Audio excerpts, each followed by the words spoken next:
ChatGPT said here's part 1 of your full 60,000 character version, expanded to bring out every emotional and visual detail without changing the main story or incidents. What you're about to witness is the most heartbreaking case ever brought before Judge Caprio. When this 75-year-old grandmother was caught shoplifting a prom dress from a department store, nobody in that courtroom could have imagined the devastating truth behind why she needed that dress so desperately. What she reveals about her dead daughter, her granddaughter's upcoming prom, and a tragedy that happened 15 years ago will break your heart into 1,000 pieces and remind you why love makes people do impossible things. This story is more than just about a crime. It's about love, grief, desperation, and redemption. It reminds us that sometimes the people we judge the harshest are the ones quietly carrying unbearable burdens. That grief can last a lifetime, and that a grandmother's love for her granddaughter can outlast even death itself. It's a gray Tuesday morning in late March, and the Providence Municipal Court is filled with the familiar murmurs of people waiting for their turn before the bench. The air carries the scent of coffee from the vending machine down the hall, and a soft hum from the heating vents fills the quiet spaces between cases. The docket is full of the usual petty crimes: traffic tickets, noise violations, unpaid parking citations, nothing out of the ordinary. But everyone in that courtroom is about to witness something that will stay with them for the rest of their lives. At exactly 10:00 a.m., the bailiff calls the next name, Dorothy Sullivan. The sound echoes through the wooden chamber. The doors creak open, and in steps a frail elderly woman who moves carefully, each step measured and slow, like someone trying not to break something fragile, perhaps herself. She wears a cardigan faded to the color of old paper, patched carefully at the elbows, a long floral dress that might have been fashionable decades ago, and scuffed brown shoes with the soles worn thin. Her silver gray hair is tied neatly at the back of her neck. Her eyes, though, are the kind that stop people in their tracks. Not because of color or beauty, but because of the deep sadness swimming behind them. Dorothy Sullivan, to those who know her, clutches a crumpled tissue in one hand as she makes her way to the defendant's table. The courtroom falls unusually quiet. There's something in her demeanor, a fragile dignity, that makes people lower their voices, almost instinctively respectful of the weight she carries. Her charge: shoplifting. According to the report, 1 week earlier she was caught trying to take a prom dress worth $189 from Macy's at the Warwick Mall. The surveillance footage shows her placing the folded dress into a large handbag, walking toward the exit, and then stopping when a security guard called out. She didn't run. She didn't argue. She just began crying, whispering, "I'm sorry. I didn't know what else to do." When the police arrived, she didn't resist. She handed them her bag and repeated the same phrase over and over. "I'm sorry. I didn't know what else to do." Now she stands trembling before the most compassionate judge in America, a man known not just for his fairness but for his humanity. Judge Caprio adjusts his glasses, glances at the papers in front of him, and looks up. His eyes soften as they land on Dot. He's seen hardened criminals, angry defendants, frightened kids, but what he sees now is something else entirely: sorrow, exhaustion, and quiet shame. "Mrs. Sullivan," he begins, his tone gentle, "you're charged with shoplifting from Macy's department store. The report says you attempted to take a prom dress valued at $189. Is that correct?" Dot's voice shakes as she answers, "Yes, Your Honor, it's true. I took the dress. I don't have an excuse." The judge tilts his head slightly. "Have you ever been arrested before? Any criminal history at all?" Dot shakes her head. "Never. Not once. I worked as a school secretary for 40 years. I never even got a parking ticket. I've never stolen anything in my life." "Then why this?" Judge Caprio asks softly. "You didn't take food. You didn't take medication. You took a prom dress. That's very specific." Dot's fingers tighten around her tissue. Her lips tremble. "It's not for me, Your Honor." "Then who?" Her voice cracks. "For my granddaughter. Her name's Emma. She's 17. There's a slight murmur in the courtroom, but Dot doesn't hear it. She's staring down at her shaking hands. "She's lived with me since she was 2. Her mother, my daughter, Sarah, died 15 years ago." The air in the room changes. Even the sound of the ceiling fan seems to hush. Judge Caprio leans forward, the compassion in his eyes deepening. "I'm very sorry to hear that, Mrs. Sullivan. You said your daughter passed away 15 years ago." Dot nods. "Yes, Your Honor. Sarah was 17 when she died. It was her prom night." Her voice trembles. "April 15th, 2009. She was so happy that day. She'd been saving for months for her dress. She wanted to pay for it herself. She worked after school at the grocery store, ringing up customers and putting away stock. She showed me the dress the week before her prom. It was pale blue with silver details. She twirled around in it in the living room and said, 'Mom, this is it. This is the one.'" Dot's voice falters, her throat tightening as she tries to continue. "She looked so beautiful that night. She laughed the whole time we took pictures. She was supposed to come home after the dance, go to a friend's house for breakfast the next morning. She never made it." The judge's expression darkens with empathy. What happened? Dot takes a shaky breath. A drunk driver ran a red light, hit her car. Killed her instantly. Her friends were injured but survived. She was wearing that dress when I saw her one last time. For a moment, the courtroom feels frozen in time. Dot's voice drops to a whisper. We buried her in that dress. A quiet sob comes from somewhere in the back of the gallery. Dot continues, her voice steady but hollow. Sarah's boyfriend survived. He tried for a while to stay in touch, but he was young too. He eventually moved on, married someone else. But Sarah left behind her little girl, my granddaughter Emma. She was just 2 years old then. Her father couldn't handle the grief. He left when she was 3, so it's been just the two of us ever since. She pauses, wiping her eyes. Now she's 17, the same age her mother was when she died. And her prom is next Saturday. A murmur moves through the crowd again, softer this time filled with sadness. Dot continues, she's been talking about her prom for weeks, showing me pictures of dresses online, talking about hairstyles, shoes, colors. But Your Honor, she hesitates, her hands trembling. I live on Social Security, $187 a month. After paying rent $775, there's barely $300 left for food, medicine, and bills. I tried to save, I really did. I skipped meals, I stretched my medication. But after weeks, I only saved $43. Her voice breaks again. That wasn't enough for even the cheapest dress Emma liked. The courtroom is completely silent now. Even the prosecutors have stopped flipping through their files. I wanted to tell her we couldn't afford it. Dot says softly, but I couldn't bring myself to see the disappointment on her face. She's such a good girl. Works hard. Never complains. I just wanted her to have what her mother never got to fully experience. A prom night that ends with her coming home. Dot swallows hard. She doesn't know the whole truth about Sarah's death. I never told her it happened on prom night. How could I? How do you tell a young girl that her mother's happiest night ended in tragedy? Her voice trails off. So I kept it to myself. She takes a breath, her eyes wet but resolute. Last Tuesday, I went to the mall. I told Emma I was going to the library. I just wanted to look at the dresses. I walked past the display and saw it, the pale blue one with silver beading. It looked exactly like Sarah's. For a moment, I felt like I was seeing my daughter again. Dot clutches the edge of the stand. I went inside. I touched the fabric. It shimmered just the same way Sarah's did. I thought, maybe this is a sign. Maybe it's God's way of letting me give Emma what Sarah never got. I don't know what came over me. I just folded it, put it in my bag, and walked out. I didn't get far. She closes her eyes. When the guard stopped me, I started crying. I didn't argue. I didn't lie. I just said I was sorry. I still am. Every day. Judge Caprio looks down, his expression unreadable, his jaw tightening slightly. He takes a long breath before speaking again. Mrs. Sullivan, he says softly, you know that what you did was against the law. Yes, Your Honor. But you also did it out of love, not greed. Dot nods silently, tears streaming down her face. The judge leans back in his chair, his gaze steady. Where is Emma now? She's at school. Dot whispers. She doesn't know I'm here. Judge Caprio removes his glasses and folds them. Mrs. Sullivan, he says, in my 35 years on this bench, I've seen many reasons people break the law. Anger, addiction, poverty, selfishness. But this, his voice cracks slightly. This is something else. This is love in its most desperate form. He turns toward the prosecutor. Counselor, what is the state's position? The prosecutor, a young woman visibly fighting back tears, rises to her feet. Your Honor, considering Mrs. Sullivan's age, her spotless record, the low value of the item, and these extraordinary circumstances, the state recommends a full dismissal. The Judge Caprio nods, then looks to the courtroom. Is there anyone here from Macy's? A man stands up from the back. Yes, Your Honor. Richard Chen, regional manager. The judge gestures toward him. Mr. Chen, after hearing Mrs. Sullivan's story, does your company still wish to press charges? Mr. Chen shakes his head, his voice thick with emotion. Absolutely not, Your Honor. If I had known this story, this case never would have been filed. Macy's withdraws its complaint. Judge Caprio nods approvingly. That's very gracious of you, Mr. Chen, but Mr. Chen continues. Your Honor, if the court allows it, Macy's would like to gift Emma Sullivan any dress she chooses, along with shoes, accessories, and a $500 gift card for Mrs. Sullivan to use as she needs. The courtroom bursts into applause. The bailiff lowers his head, blinking back tears. Even the stenographer pauses her typing to wipe her eyes. Dot is trembling, barely able to stand. I don't know what to say, she whispers. Thank you. Judge Caprio steps down from his bench, something he rarely does, and approaches her slowly. His voice softens as he speaks. Mrs. Sullivan, I'm dismissing all charges against you. You have no criminal record, and you never will. Dot covers her face, sobbing. The judge continues. But that's not all. I'm going to make sure you and Emma get help. Catholic charities will reach out about rent assistance and medication programs. We'll make sure you never have to choose between medicine and food again.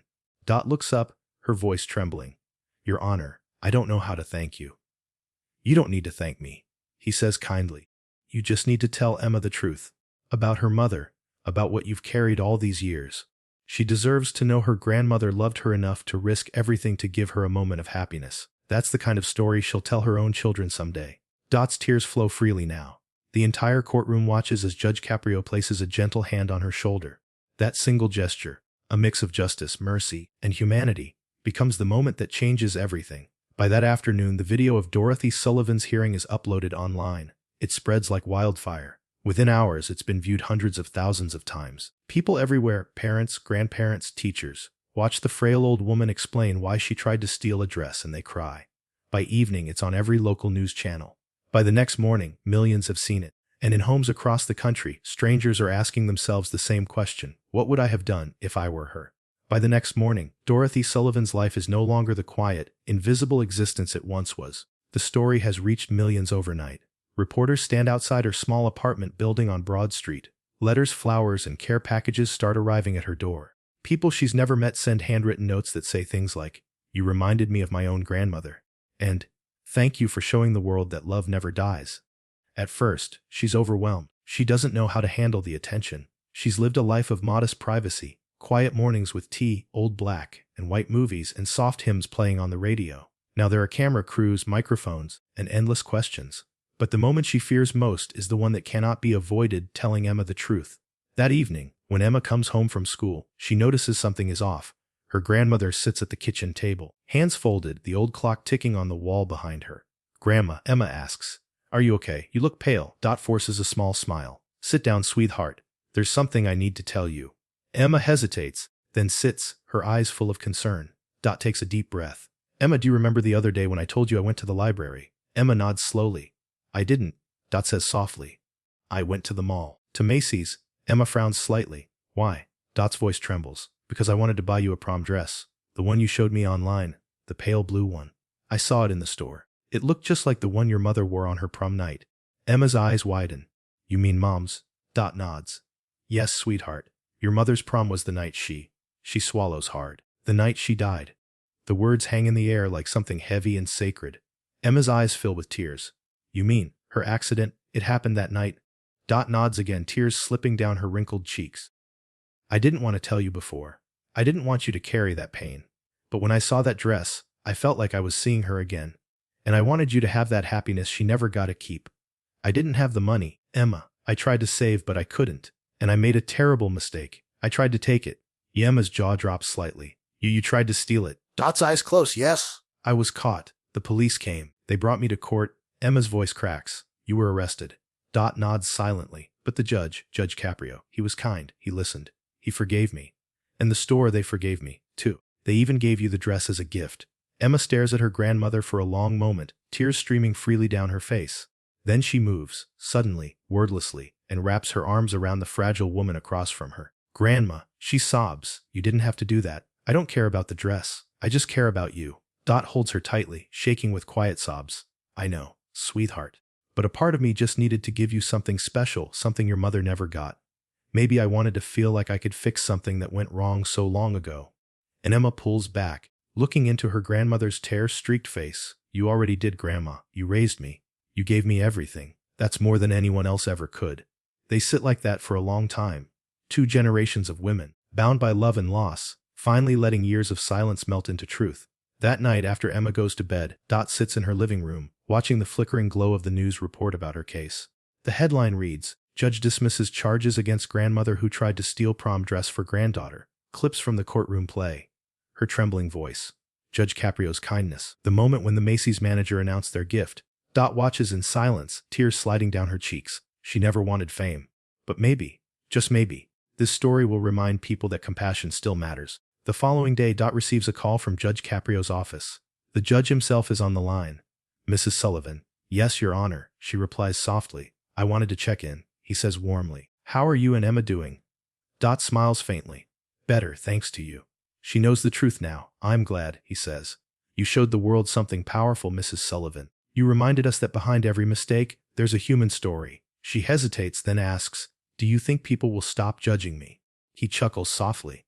"I think they already have, ma'am. They're admiring you instead." A few days later, Emma's prom night arrives. The city sky glows orange as the sun sets, and the air carries the sweet scent of lilacs. Dot helps her granddaughter zip up the pale blue dress, smoothing the fabric with trembling hands. Emma stands before the mirror radiant. The dress fits perfectly, shimmering just like the one her mother wore 15 years earlier. Dot's breath catches. For a moment, it feels as though time folds in on itself. Sarah at 17 laughing in that same color, and now Emma standing tall and alive, carrying her mother's smile. "You look just like her," Dot whispers. Emma turns and hugs her grandmother tightly. "Then I guess you did fix something after all." They take photos in front of the old apartment. Emma with her corsage, her hair curled, her eyes bright with anticipation. When her date arrives, Dot gives him a firm but kind look. "You make sure she comes home safe, young man." "Yes, Mom," he says respectfully. As the car drives away, Dot waves from the porch, her heart full of both joy and ache. She goes inside, sits on the couch, and pulls out a framed photo of Sarah in her own prom dress. "I kept my promise, sweetheart," she whispers. She got her night. Tears fill her eyes, but they're different this time, not of pain but of peace. Hours later, the door opens quietly. Emma walks in, still glowing with the aftertaste of music, laughter, and memories made. She walks straight to her grandmother and hugs her without saying a word. Dot strokes her hair gently. "Did you have fun?" "The best night of my life," Emma says softly. "Because of you." From that night forward, things begin to change for both of them. Letters keep arriving. Some from mothers who couldn't afford dresses for their own daughters, some from strangers who send donations or cards. A woman in Texas sends $200 with a note that says, "For Emma's college fund." From one mother to another. A retired seamstress in Ohio mails a handmade quilt with embroidered words, "Love doesn't break the law. It breaks the heart wide open." Even Macy's corporate headquarters issues a public statement, promising to create a new community program called the Sullivan Fund, offering prom attire to underprivileged teens across Rhode Island in honor of Dorothy and Emma Sullivan. The story spreads even further. National news outlets pick it up. Talk shows invite them to appear. Dot declines most of them. She doesn't want fame, but she agrees to one local interview. Sitting across from the reporter, she says softly, "I didn't do what I did to be noticed. I did it because love makes you do things you never thought you would. But if this story makes people think twice before judging someone who's struggling, then maybe it was worth it." When the segment airs, the internet erupts again, not with mockery but with admiration. Clips circulate of Judge Caprio saying, "Mercy doesn't excuse wrongdoing. It reminds us that compassion is the foundation of justice." Students at Emma's high school organize a fundraiser to help families afford prom attire. They call it Blue Dress Night. Months pass. Life returns to its gentle rhythm. The media eventually moves on to other stories. But in a small apartment in Providence, two lives remain forever changed. Emma graduates high school that summer, wearing her pale blue dress under her gown at the ceremony. When she receives her diploma, she turns to the crowd and finds her grandmother in the front row, clapping through tears. Later that night, Emma gives her grandmother an envelope. Inside is a photo of Sarah, Emma's mother, on her prom night, restored and reprinted, side by side with a photo of Emma in her matching dress. Beneath the pictures, written in careful handwriting, are the words, "You kept her memory alive, Grandma, and you gave me the ending she never had." Dot weeps quietly, holding the frame against her chest. Years go by. Emma goes to college, studies nursing, and eventually works at a local hospital. She still visits Judge Caprio's courtroom every now and then, bringing him cookies or small gifts. Each time he smiles and tells her, "Your grandmother taught us all what love looks like." As for Dot, she grows older but remains strong in spirit. On her 83rd birthday, she receives a letter from a stranger. It reads, "Dear Mrs. Sullivan, I was going to steal baby formula for my daughter last year, but then I saw your video. Instead, I went to a local charity and asked for help. They helped me because of your story. You saved me from a mistake. You saved my dignity. Thank you." Dot folds the letter carefully and places it in her Bible. She whispers, "That's what mercy can do." Every year around April 15th, she visits the small cemetery where her daughter rests. She brings fresh lilacs and sets them beside the gravestone. "Sarah," she says softly, "your little girl's doing fine. She's everything you dreamed she'd be. I made mistakes, but I tried to love her the way you would have." She pauses, gazing at the sky. "And she wore your color." The wind moves gently through the trees, almost as if answering her. That night, she sits by her window, watching the stars, remembering that moment in Judge Caprio's courtroom. The moment the world stopped to listen to an old woman's broken heart and saw not a criminal, but a mother still grieving. Because in truth, that's what the story was always about. Not theft, not pity, not even forgiveness. It was about love, raw, enduring, selfless love that stretches across generations, refusing to die, even when everything else does. And in a quiet corner of Providence, under a fading sunset, an old woman finally feels at peace. Epilogue: years later, when Judge Caprio retires, a letter arrives at his home, written in careful cursive on floral stationery. It reads, Dear Judge Caprio, I don't know if you remember me. It's been many years. But I wanted you to know that my grandmother passed away peacefully last week. She was 88. She always spoke of you with such gratitude. She said you saw her heart when the world only saw her mistake. At her funeral, I wore that same pale blue dress. Not because it was expensive, but because it reminded me of everything she stood for: love, sacrifice, and forgiveness. I'm a nurse now. Every time I care for a patient who's scared or struggling, I think of her and of you. Thank you for giving us both our second chance. With love, Emma Sullivan. Judge Caprio folds the letter gently, his eyes misty. He looks out the window at the city he's served for decades and whispers to himself, justice with compassion. That's all she ever needed. And somewhere beyond the noise of the city, beyond the courtroom walls and flashing headlines, the story of Dorothy Sullivan continues to live on. In every act of kindness, every moment of mercy, every heart reminded that sometimes the smallest gestures of love can rewrite the course of a life. Because one woman's desperate act, born from love and grief, didn't end in punishment. It became a lesson for the world.